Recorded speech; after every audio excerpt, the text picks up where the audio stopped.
76 साला शेख हसीना वाजिद बांग्लादेश के पहले सदर शेख मुजीबुर रहमान की साहबजादी हैं और 1981 से बांग्लादेश अवामी लीग की क़यादत कर रही हैं। उन्हें न सिर्फ बांग्लादेश बल्कि दुनिया भर के किसी भी मुल्क में सबसे तवील मुद्दत तक हुक्मरानी करने वाली खातून होने का एजाज हासिल है। फोर्ब्स मैगजीन और कई इदारे उन्हें मुतअद्दिद बार दुनिया की ताकतवर तरीन खवातीन की फहरिस्त में शामिल कर चुके हैं। बांग्लादेश की अपोजिशन नेशनलिस्ट पार्टी यानी BNP की रहनुमा खालिदा जिया को उनकी सबसे बड़ी सियासी हरीफ माना जाता है और उनके दरमियान सियासी दुश्मनी को बेगमात की जंग भी कहा जाता है। 2024 के इंतखाबात में मुसलसल चौथी मरतबा शेख हसीना की जीत को हिज़्ब इख्तलाफ की क़यादत करने वाली बांग्लादेश नेशनलिस्ट पार्टी यानी BNP और दीगर अपोजिशन जमातों ने धांधली करार दिया था।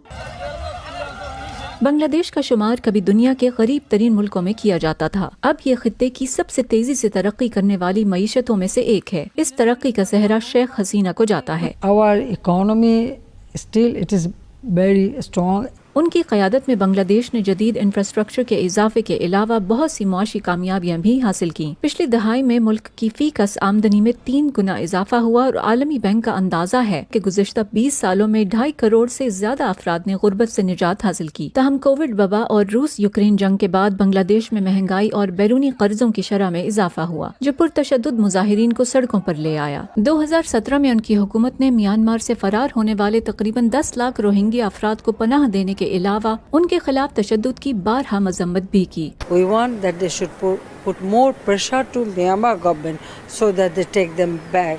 शेख हसीना के इन इक़दामात को बांग्लादेशी अवाम के अलावा आलमी सतह पर भी सराहा गया, मगर उनके सियासी अदवार के दौरान सियासी गिरफ्तारियों, गुमशुदगियों, कत्ल और दीगर ज़्यादतियों में इजाफा रिकॉर्ड किया गया। ह्यूमन राइट्स वॉच ने हिज़्ब इख्तलाफ के हामियों की गिरफ्तारियों को हुकूमत की तरफ से पुरतशद्दुद आमिराना क्रैकडाउन करार दिया है।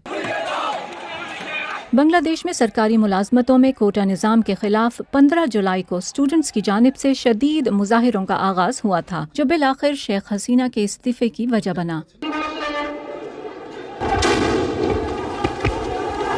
19 कातिलाना हमलों में बच जाने वाली शेख हसीना को हालिया बरसों में बहुत से हुकूमत मुखालिफ मुजाहिरों का सामना रहा है। कुछ नाक़िदीन कहते हैं कि आगाज में बांग्लादेश में जमहूरी निज़ाम की मजबूती के लिए मुहिम का हिस्सा रहने वाली शेख हसीना ने खुद ही उसका गला घोंट दिया। फाइज़ा बुखारी, वॉइस ऑफ अमेरिका।